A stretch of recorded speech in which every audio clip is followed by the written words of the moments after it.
आपले खासदार डॉक्टर अमोल कोल्हे, आपले आमदार शरददादा सोनवणे, व्यासपीठावरचे सर्वच मान्यवर अनंतराव चौगुले साहेब असतील, किशोर शेठ दांगट, शरदराव लेंदे साहेब, आदरणीय सरकटे महाराज उपस्थित, आदरणीय अशोक नाना, माऊली शेठ, गुलाब शेठ, तुषार भाऊ, पांडुरंग पवार साहेब, मोहित धमाले, गंगारामराव डोंगरे, सर्वच मान्यवर खूप मोठे विखेरी मान्यवर उपस्थित आहेत. वेठेकर परिवारावर प्रेम करणारे आपण सर्वजण उपस्थित बंधू आणि बघितले. बाबांबद्दल माहिती शरदराव लेंडेंनी सांगितलीच आहे, पण बाबा एक असे व्यक्तिमत्व होते की ज्यांनी मला माझ्या आयुष्यामध्ये पण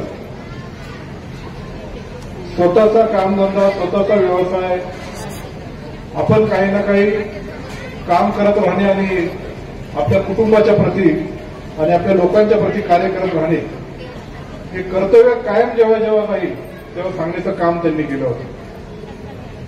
बाबांचं, या कुटुंबाचं, बेनके साहेबांचं, आमच्या कुटुंबाचं एक वेगळं असं जिव्हाळ्याचं नातं आहे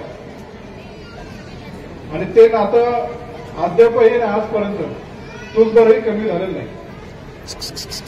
बाबांच्या नावाने जेव्हा वेश उभी करायची होती, त्याला ज्या अडचणी आल्या किंवा त्यातून पुढं पाराक्रमण करत असताना मी असेल, सर असेल, शिवाशेठ असतील, माऊली असेल, सगळेच आमच्या कुटुंबातले एक सदस्य आम्ही एकत्रितपणे 2022ला ते वेशीचं भूमिपूजन संपन्न केलं आणि आज ही बाबांच्या नावाने दिमागदार वेश आपल्या गावाच्या प्रवेशद्वारावर उभी राहतील, त्याचा अभिमान आपल्या सर्वांना आहे.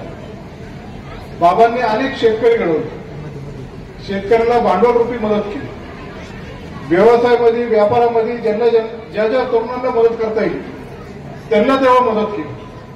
पण मदत जेव्हा केली तेव्हा परत ती मदत जी काही पैशांनी असेल ती परत करायची बरं का, असं सांगून त्याला व्यवहाराची शिस्त लावली आणि अशा या कर्तृत्वान एक व्यक्तिमत्व आपल्यातून गेला त्याचं दुःख तर आहेच, पण ज्या पद्धतीने आयुष्य जगले त्याचा मात्र निश्चितच आदर प्रत्येक व्यक्तीला आहे.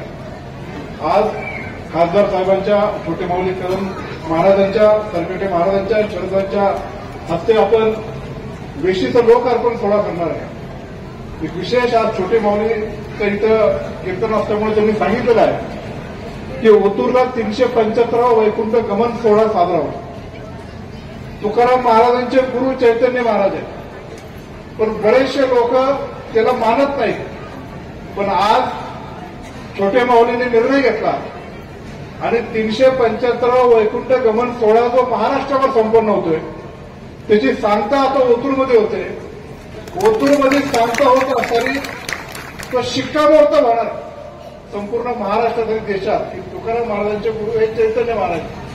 पण हा सोहळा फक्त ओतूरकरांचा नाही, आपल्या जुन्नरकरांसाठी, प्रत्येक व्यक्तीसाठी हा भूषणावा आहे.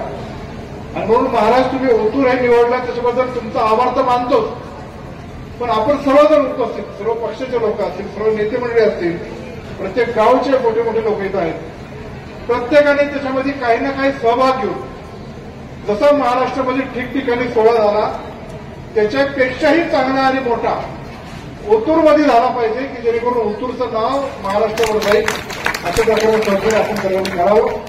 कुटुंबाने आमचं, बेटेकर कुटुंबाने आमचं स्वागत केलं त्याच्याबद्दल आभार मानतो आणि बाबांनी जी शिकवण त्या कुटुंबाने आम्हाला सर्वांना दिली आहे ती आम्ही कदापिही विसरणार नाही आणि ते कार्य पुढे चांगल्या पद्धतीने चालू ठेवू. एवढंच या निमित्ताने सांगतो आणि माझे 2 शब्द संपवतो. जय हिंद, जय महाराष्ट्र, जय शिवराय.